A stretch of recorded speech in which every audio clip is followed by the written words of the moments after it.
भाइयों बहनों, सुल्तानपुर वैसे भी धोपाप घाट यहां पर है, सीताकुंड घाट यहां पर है और साथ साथ स्वाधीनता आंदोलन में भी एक बड़ी भूमिका का निर्वहन करने वाला जनपद है सीतापुर, आपका सुल्तानपुर। मैं भारत माता के उन सभी महान सपूतों को जिन्होंने देश की स्वाधीनता के लिए अपना सर्वस्व न्यौछावर किया, उन सबको भी कोटि कोटि नमन करते हुए इतनी भारी संख्या में आप आए हैं कि मैदान ही कम पड़ गया है। मैं आपका अभिनंदन करता हूं, आपका स्वागत करता हूं। लेकिन भाइयों बहनों, जो उत्साह है, इस उत्साह को मतदान के दिन तक बनाए रखना है। आज चतुर्थ चरण का मतदान हो रहा है। 3 चरणों के मतदान पहले ही पूरे हो चुके हैं। आज सायंकाल तक 4 चरणों के मतदान हो जाएंगे। रुझान बताते हैं सपा का सुपड़ा साफ हो जा रहा है। बहुजन समाजवादी पार्टी पिछली बार 19 सीट पाई थी, इस बार उसकी आधी हो जाएगी। और भाइयों बहनों, कांग्रेस को तो उसके नेता ही ले डूबेंगे।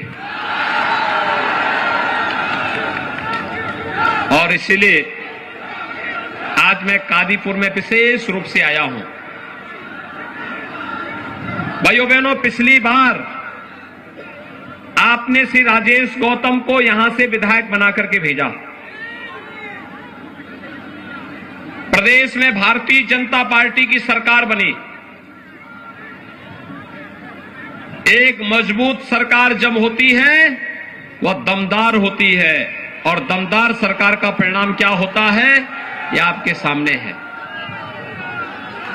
एक दमदार सरकार विकास की बड़ी बड़ी परियोजनाएं भी लेके आती है, गरीब कल्याणकारी योजनाओं को भी लागू करती है, और भाइयों बहनों, अपराधी और माफियाओं को भी सबक सिखाने का काम करती है। याद करिए, आपके सुल्तानपुर में 1947 से लेकर 2021 तक कोई मेडिकल कॉलेज नहीं था। आज सुल्तानपुर में मेडिकल कॉलेज बन रहा है। बधाई हो सुल्तानपुर वासियों, आप सबको, कि जब यहां मेडिकल कॉलेज 2023 में प्रारंभ होगा तो भाइयों बहनों, सुल्तानपुर के नागरिकों को उपचार के लिए लखनऊ, प्रयागराज, अयोध्या या दिल्ली या कहीं और जगह नहीं जाना पड़ेगा। उपचार की सुविधा सुल्तानपुर में ही प्राप्त हो जाएगी। और हमारा नौजवान जिसकी तमन्ना होती थी कि मैं डॉक्टर बन जाता, उसे दूर जाना पड़ता था, समस्या होती थी। आज मैं कह सकता हूं, जब यहां मेडिकल कॉलेज बनेगा, सुल्तानपुर के नौजवानों को डॉक्टर बनने का अवसर सुल्तानपुर में ही प्राप्त हो जाएगा। भाइयों बहनों, आप धक्का जहां पे है वहीं पे थोड़ा धक्का मुक्की ना करें। आराम से आराम से आराम से सुनिए बस। आपके उस उत्साह के लिए धन्यवाद। लेकिन भाइयों बहनों,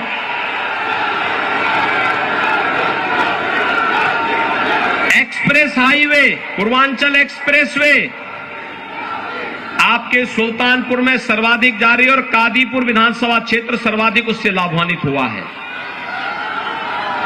एक्सप्रेसवे में जब हम लोग, भाइयों बहनों, एक्सप्रेस हाईवे में अभी तो हम लोगों ने एयर स्ट्रिप बनाई है। इमरजेंसी लैंडिंग के लिए कभी विमान को उतरना पड़े, एक्सप्रेस हाईवे पे उस प्रकार की सुविधा है। और अभी तो इंडस्ट्रियल कॉरिडोर बनेगा, एक क्लस्टर विकसित होगा जहां कई उद्योग लगेंगे और मेरे सुल्तानपुर के युवाओं को नौकरी और रोजगार के लिए बाहर नहीं बल्कि सुल्तानपुर जनपद में ही नौकरी और रोजगार सुल्तानपुर के नागरिकों को प्राप्त हो जाएगा। भाइयों बहनों, विकास की एक सोच होती है, उसके लिए साफ नियत चाहिए, स्पष्ट सोच चाहिए, मजबूत सरकार चाहिए और दमदार कार्य भी चाहिए। याद करिए, समाजवादी पार्टी की सरकार जब आई थी, उसने पहला निर्णय क्या लिया था? आतंकवादियों के मुकदमों को वापस लेने का। क्या निर्णय लिया था? आतंकवादियों के मुकदमों को। और जब भारतीय जनता पार्टी की डबल इंजन की सरकार आई तो हमारी सरकार ने पहला निर्णय क्या लिया? हमारी सरकार का पहला निर्णय था अन्नदाता किसानों की कर्ज माफी का। हमने प्रदेश के 86 लाख किसानों का 36,000 करोड़ रुपए का कर्ज माफ किया था। और भाइयों बहनों, 51,700 से अधिक किसानों का अकेले सुल्तानपुर जनपद में कर्ज माफ हुआ था। भाइयों बहनों, प्रधानमंत्री किसान सम्मान निधि में 3,41,000 किसानों को अकेले सुल्तानपुर में, प्रधानमंत्री किसान सम्मान निधि में 6,000 रुपए हर वर्ष उनके अकाउंट में आते हैं। और यही नहीं, 84,000 से अधिक गरीबों के लिए भारतीय जनता पार्टी की डबल इंजन सरकार ने प्रधानमंत्री मोदी जी के नेतृत्व में एक एक आवास देने का काम भी किया।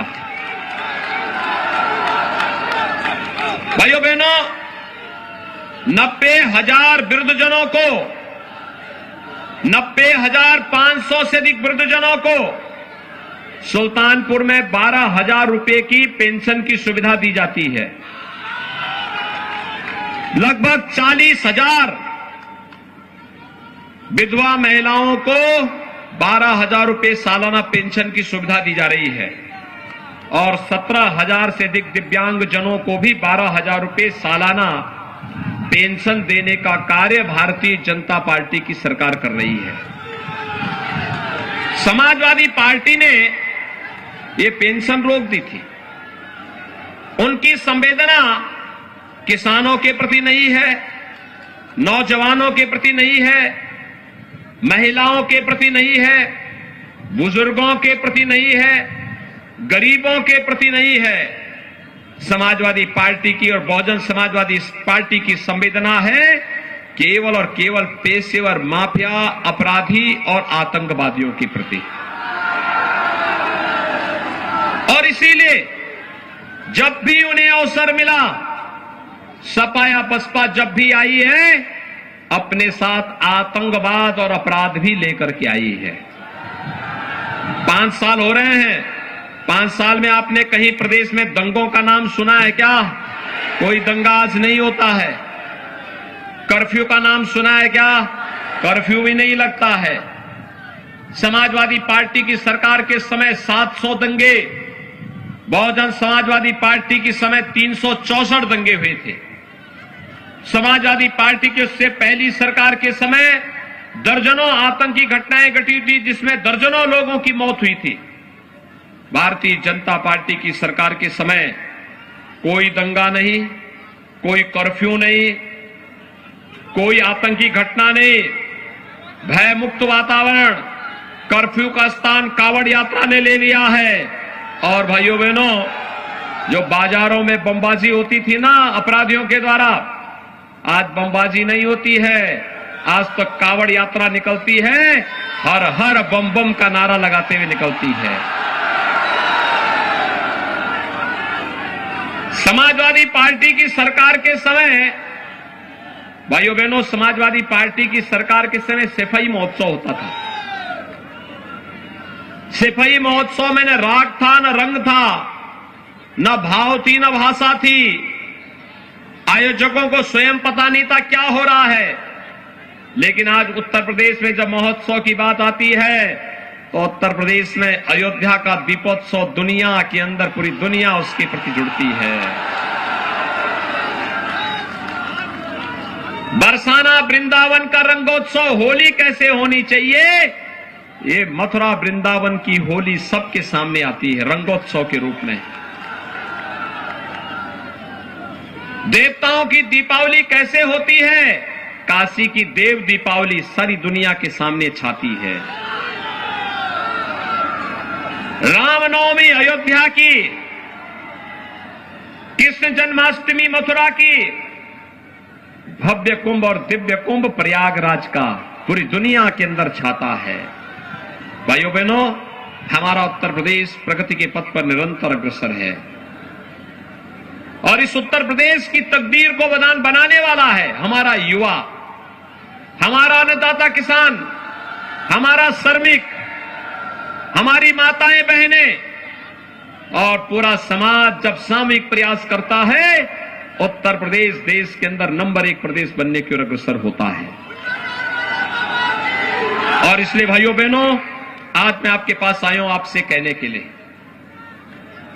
याद रखना, समाजवादी पार्टी की सरकार के समय नौकरी निकलती थी तो उसका बंदरबाट होता था। नौजवानों को नौकरी के नाम पर कैसे उन्हें गुमराह किया जाता था, वे आज भी झूठे वायदे कर रहे हैं। सावधान रहने की आवश्यकता है। याद रखना, उनके समय सुरक्षा का खतरा था। उनके समय में नौकरी निकलती थी, उसमें वसूली शुरू हो जाती थी, न्यायालय रोक लगाता था। हमारी सरकार के समय 5 लाख नौजवानों को सरकारी नौकरी मिली, पारदर्शी तरीके से मिली।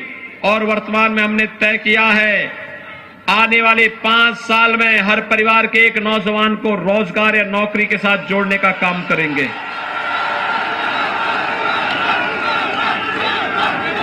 हमने तय किया है, वर्तमान में हमने तय किया है 1 करोड़ नौजवान को टैबलेट और स्मार्टफोन दे रहे हैं। सुल्तानपुर के भी कुछ नौजवानों को मिला है। समाजवादी पार्टी ने चुनाव आयोग को शिकायत किया कि नौजवानों को नहीं मिलना चाहिए। हमने कहा भी कोरोना में ऑनलाइन एजुकेशन की व्यवस्था होनी चाहिए, ऑनलाइन प्रिपरेशन की तैयारी होनी चाहिए, ऑनलाइन एग्जामिनेशन की तैयारी होनी चाहिए। कैसे होगा, हमारा नौजवान कैसे करेगा? लेकिन उन्होंने चुनाव आयोग को कंप्लेंट किया है और हमने तय किया है अभी तो 1 करोड़ नौजवान को दे रहे हैं, 10 मार्च के बाद प्रदेश के 2 करोड़ नौजवान को देंगे टैबलेट और स्मार्टफोन। और जो खर्चा आएगा, डिजिटल एक्सेस का जो खर्चा आएगा, वह मां बाप के ऊपर नहीं पड़ेगा, उसको भी सरकार स्वयं वहन करेगी। भाइयों बहनों, कोरोना कालखंड है, फ्री में टेस्ट, फ्री में उपचार, फ्री में वैक्सीन। वैक्सीन कितने लोगों ने लिया है? वैक्सीन का पैसा तो नहीं लगा, फ्री में मिला है ना। याद रखना, अगर सपा बसपा या कांग्रेस की सरकार होती, ये सब ब्लैक हो जाती, सब बाजार में बिक जाती। फ्री में वैक्सीन, सबको वैक्सीन। और भाइयों बहनों, डबल इंजन की सरकार है ना, तो राशन भी 2 बार मिल रहा है कि नहीं मिल रहा है? और राशन के साथ दाल, रिफाइंड तेल, नमक, ये सभी मिल रहा है ना। अच्छा, मुझे एक बात बताओ, आपके यहां बिजली आती है कि नहीं आती है? आ रही है? 2017 के पहले भी आती थी क्या? भाइयों बहनों, मैं आपसे पूछना चाहता हूं, ये समाजवादी पार्टी और बहुजन समाजवादी पार्टी के लोगों से पूछो कि सरकार तो प्रदेश वही, तंत्र वही, लेकिन भाइयों बहनों, उनसे पूछना चाहता हूं, उनसे पूछा जाना चाहिए, प्रदेश वही, तंत्र वही, केवल सरकार बदली है पहले ये लोग प्रदेश की जनता को राशन के लिए, बिजली के लिए तरसाते थे। आज भाइयों बहनों मैं आपसे कहूंगा, आज इनको वोट के लिए तरसा दीजिए।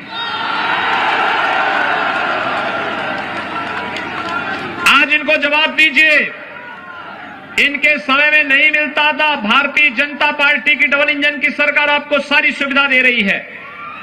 और भाइयों बहनों, कारण है आज एक्सप्रेसवे बन रहा है, मेडिकल कॉलेज बन रहा है,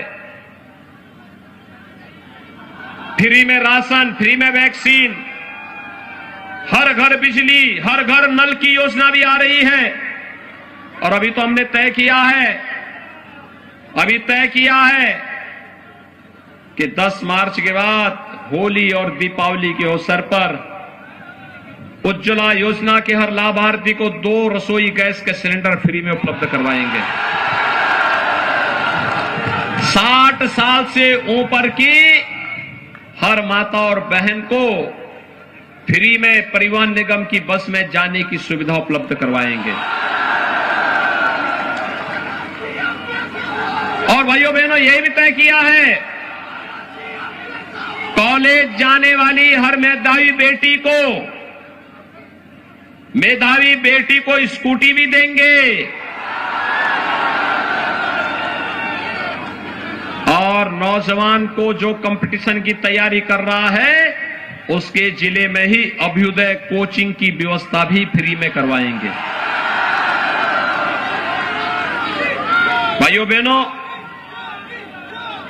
सपा बसपा के लोग समझ ही नहीं पा रहे हैं कि कहां से इतना पैसा आ रहा है। मैंने कहा, देखो, हम एक्सप्रेसवे और हाईवे के निर्माण के लिए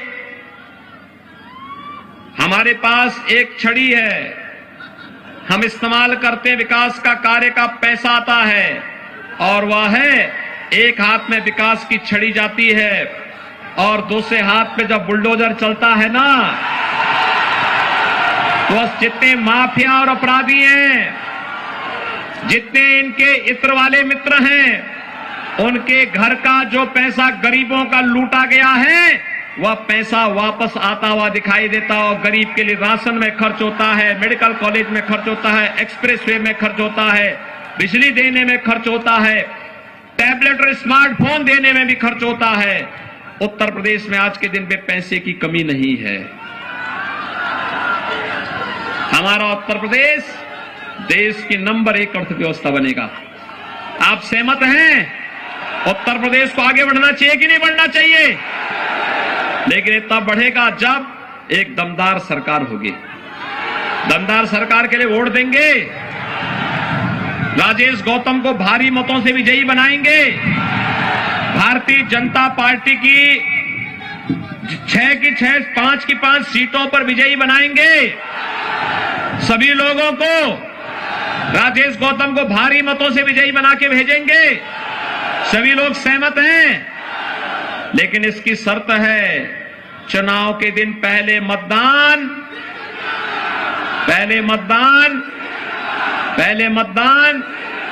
सभी लोग सहमत हैं? तो फिर मेरे साथ हाथ उठा के बोलेंगे, भारत माता की